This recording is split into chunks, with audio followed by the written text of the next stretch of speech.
2020년 한국 조선업에 정말 엄청난 일이 벌어질 겁니다. 그냥 배를 많이 만드는 수준이 아니에요. 아예 판을 바꾸는 역사적인 체질 개선이 시작된다는 건데요. 이제는 돈 안 되는 일은 쳐다도 안 보고 오직 최고가 선박에만 집중하는 그런 거대한 전환점이 오고 있다는 거죠. 오늘 이 변화의 핵심을 제대로 한번 파헤쳐 보겠습니다. 자, 오늘 이야기에서 딱 한 가지만 기억하셔야 한다면 바로 이겁니다.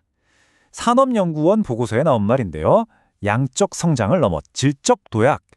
이 네 글자가 앞으로 펼쳐질 한국 조선업의 미래를 전부 설명해주는 핵심 키워드라고 할 수 있어요. 그럼 이 질적 도약이라는 게 도대체 뭘까요? 아주 간단해요.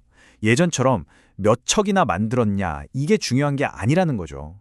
이제는 단 한 척을 만들어도 얼마나 비싸게, 얼마나 이윤을 남기면서 팔았냐.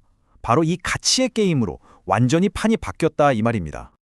말로만 들어선 잘 와닿지 않으시죠? 좋습니다. 그럼 이 엄청난 전망이 어디서 나왔는지 지금부터는 구체적인 숫자로 한번 들여다보겠습니다. 보세요. 숫자가 정말 어마어마하죠? 2026년의 수출액은 무려 12.4%나 뛰고 배를 만드는 양, 그러니까 건조량도 5.8%가 늘어날 전망입니다. 이게 뭘 의미하냐면요. 몇 년 전부터 공들여 수주했던 그 비싼 고부가 가치 선박들이 드디어 완성돼서 우리 손에 돈으로 쥐어진다는 신호인 거죠. 그런데 이 화려한 숫자들 속에서 좀 이상한 게 하나 있습니다. 딱 하나, 거꾸로 가는 지표가 눈에 띄는데요. 바로 새로 들어오는 주문, 신규 수주량입니다. 다른 건 다 오르는데 이것만 3.2% 떨어진다고 하네요. 아니, 만들고 파는 건 다 역대급인데 왜 주문이 줄어드는 걸까요? 혹시 이거 뭔가 안 좋은 신호 아닐까요? 결론부터 말씀드리면 전혀 아닙니다. 오히려 이건 엄청난 자신감의 표현이에요. 왜냐? 이미 앞으로 3년치 일감이 창고에 꽉꽉 쌓여 있거든요. 그러니까 이제는 아무 일이나 받는 게 아니라 가장 돈이 되는, 가장 수익성 높은 계약만 콕 집어서 받겠다. 바로 이런 선별수주 전략으로 나서는 겁니다. 자, 그럼 이런 자신감 넘치는 질적 도약을 이끄는 두 개의 핵심 동력이 있습니다. 첫 번째는 친환경 상선 시장, 이름하여 그린 웨이브고요. 두 번째는 군함 시장의 방산붐입니다. 지금부터 이 두 개의 거대한 기둥을 하나씩 뜯어보겠습니다.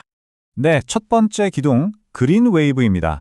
전 세계적으로 불고 있는 이 친환경 바람이 어떻게 한국 조선업에 그야말로 대박 기회를 만들어주고 있는지 한번 보시죠.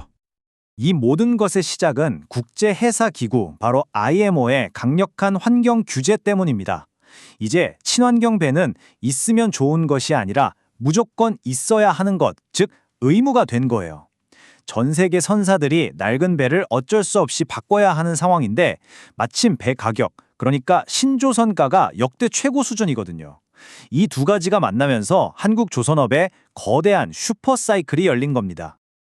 근데 중요한 건 이 비싼 친환경 선박 시장이 사실상 한국의 동모대라는 점입니다. 지금 당장 가장 잘 팔리는 LNG 추진선은 말할 것도 없고요. 미래 기술로 불리는 암모니아 추진선 기술까지 경쟁국들이 따라올 수 없을 정도로 저 멀리 앞서 나가고 있는 거죠. 자, 이제 질적 도약을 떠받치는 두 번째 기둥으로 넘어가 보겠습니다. 바로 방산붐인데요. 이쪽도 친환경 상선 못지않게 엄청난 부가가치를 만들어내는 첨단 군함 시장입니다. 좀 아이러니하죠? 러시아 우크라이나 전전이라든지 인도 태평양 지역의 군사적 긴장감 같은 이런 불안한 국제 정세가 오히려 한국의 군함과 잠수함 수출에는 엄청난 호재가 되고 있습니다. 그리고 이 숫자를 한번 보세요. 이게 정말 중요한데요. 이제 방산 수출은 그냥 용돈벌이 수준이 아니라는 겁니다.